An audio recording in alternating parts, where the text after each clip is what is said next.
Hello guys, welcome to our channel. आज के इस वीडियो में हम ह्यूमन रिसोर्स मैनेजमेंट के ऑब्जेक्टिव्स यानी मुख्य उद्देश्यों के बारे में जानेंगे।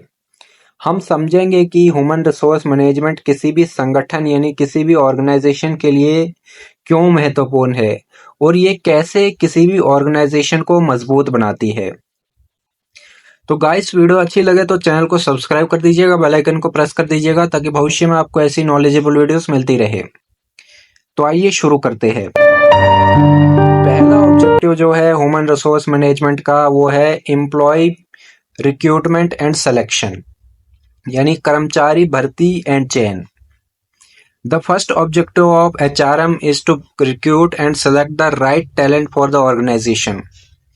HR identifies and hires candidate with the right skills and experience to help achieve organization goals. HRM का यानी ह्यूमन रिसोर्स मैनेजमेंट का पहला उद्देश्य है राइट टैलेंट को ऑर्गेनाइजेशन में शामिल करना।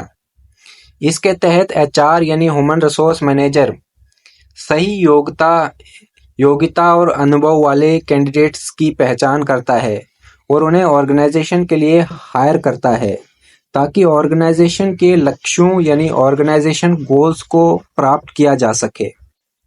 सेकंड ऑब्जेक्टिव जो है वो है training and development. The second objective is to training and development. HRM provides employees with the skills needed to excel in their current roles and prepares them for future growth with the organization. HRM यानी human resource management का दूसरा उद्देश्य है training and development. इसके माध्यम से कर्मचारियों को नई स्किल्स सिखाई जाती है ताकि वह अपने काम को बेहतर तरीके से कर सके और आगे बढ़ सके। ये न केवल कर्मचारियों के कैरियर में सहायक होता है बल्कि संगठन यानी ऑर्गेनाइजेशन की उन्नति में भी योगदान देता है। तीसरा ऑब्जेक्टिव जो है ह्यूमन रिसोर्स मैनेजमेंट का वो है performance management. The third objective of HRM is performance management.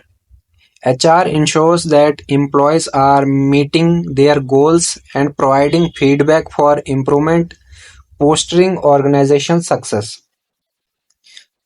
Guys, तीसरा महत्वपूर्ण उद्देश्य है परफॉर्मेंस मैनेजमेंट।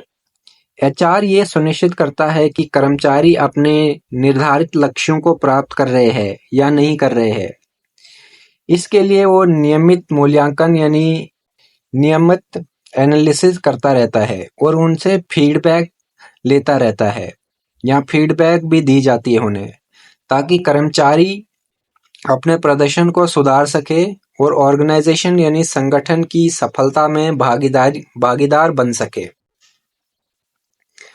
फोर्थ ऑब्जेक्टिव है एम्प्लॉय वेलफेयर एंड एंगेजमेंट।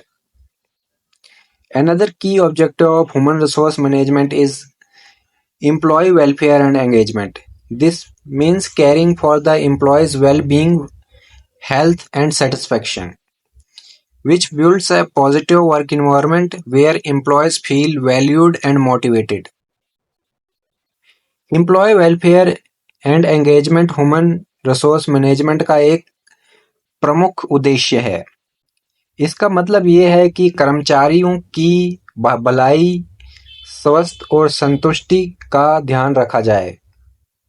इससे एक पॉजिटिव वर्क इन्वायरमेंट बनता है ऑर्गेनाइजेशन में, जिससे कर्मचारी यानी एम्प्लॉयज सम्मानित और प्रेरित महसूस करते हैं।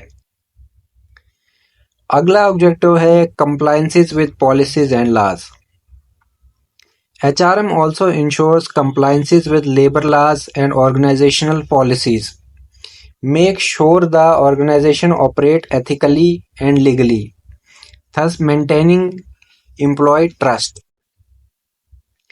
Guys, HRM का एक और मुख्य उद्देश्य है संगठन में श्रम कानूनों यानी लेबर लॉज और नीतियों यानी पॉलिसीज का पालन करना।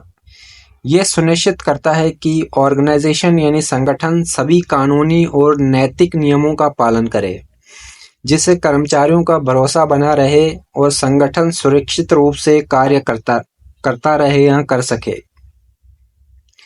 लास्ट ऑब्जेक्टिव जो है वो है development of organization culture. Finally, HRM aims to build a strong organizational culture. A positive culture fosters teamwork, fairness, respect, and creating a united and efficient workforce. HRM का उद्देश्य है ऑर्गेनाइजेशन कल्चर का विकास करना। एक अच्छी कल्चर कर्मचारियों का सहयोग, निष्पक्षता और सम्मान का माहौल देती है, जिससे एक मजबूत और एकजुट टीम का निर्माण होता है।